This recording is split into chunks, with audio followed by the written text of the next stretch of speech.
Last lesson, the sigmoid handed us probabilities. Now let's actually read them and understand what they're really telling us. Remember the rule: for every customer, the height of the S-curve is the model's predicted probability of churn. High on the curve, likely to leave. Low on the curve, likely to stay. Look at 3 customers. This one sits deep in the churn zone, 94%. The model is very sure. This one, far to the right, only 6%, sure they'll stay. But this one, near the middle, 55%.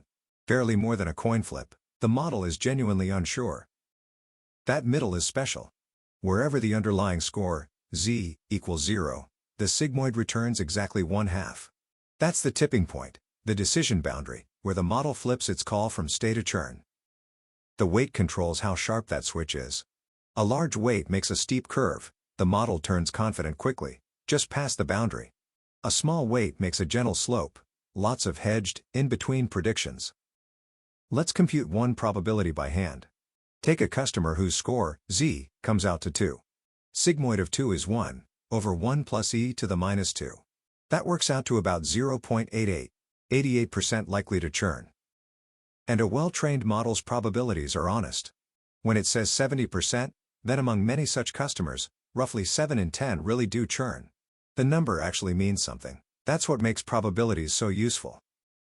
So the sigmoid isn't just a yes or no switch, it's a dial of confidence. 1/2 is maximum doubt. The extremes are conviction.